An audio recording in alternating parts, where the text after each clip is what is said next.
SIR के दौरान BLO की मौतों को लेकर मचे घमासान के बीच आज से संसद में शीतकालीन सत्र की शुरुआत हो रही है। लोकसभा और राज्यसभा में कार्यवाही के दौरान जबरदस्त हंगामे के आसार जताए जा रहे हैं। फिलहाल सत्ता पक्ष भी अपनी कमर कस चुका है, विपक्ष भी मुद्दों की लिस्ट के साथ आर पार के मूड में है।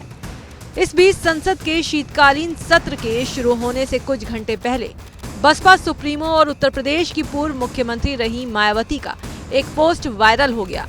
मायावती ने सरकार और विपक्ष दोनों से एक खास अपील कर दी। साथ ही साथ सभी राजनीतिक दलों को दो टूक शब्दों में कहा कि आरोप प्रत्यारोप से काम नहीं चलने वाला। बसपा चीफ ने अपने ऑफिशियल एक्स हैंडल पर संसद सत्र को लेकर कुछ लाइनें लिखी।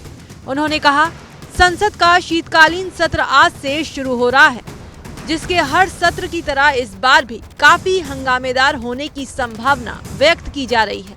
किंतु हमारी पार्टी चाहती है कि संसद के दोनों सत्र सुव्यवस्थित व शांतिपूर्ण तरीके से संचालित हो, ताकि देश व जनहित के जरूरी और अहम मुद्दों में, खासकर राजधानी दिल्ली आदि में वायु प्रदूषण के कारण आ रही भारी परेशानी तथा वोटर लिस्ट के सघन रिवीजन अर्थात एसआईआर को लेकर व्यवहारिक तौर पर हो रही परेशानियों एवं आपत्तियों व इस कार्य के मुख्य कर्ता धर्ता बीएलओ की दिक्कतों तथा उनके द्वारा की जा रही खुदकुशी आदि की दुखद घटनाओं पर सही से चर्चा हो सके और इनका उचित समाधान निकालने की दिशा में सार्थक प्रयास हो सके।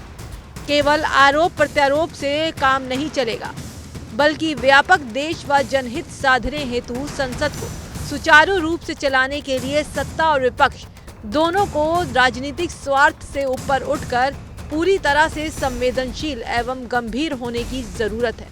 यही आग्रह। इस पोस्ट में मायावती का खास फोकस दिल्ली एनसीआर में दम घोटू हवा और एसआईआर के दौरान बीएलओ की मौतों पर रहा।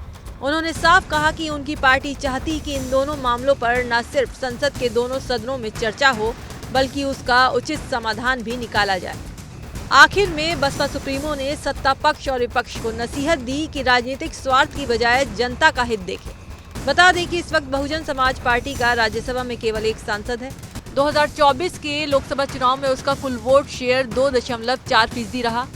उत्तर प्रदेश में बसपा को लोकसभा में 9.39% वोट मिले, लेकिन राज्य में भी उसे कोई सीट नहीं मिली। उत्तर प्रदेश विधानसभा में पार्टी के पास सिर्फ एक विधायक बचा है और 2022 के चुनाव में उसे सिर्फ 12.88% वोट मिले। फिलहाल बसपा चीफ की इस अपील का कितना असर होगा वो कुछ ही देर में दिख जाएगा।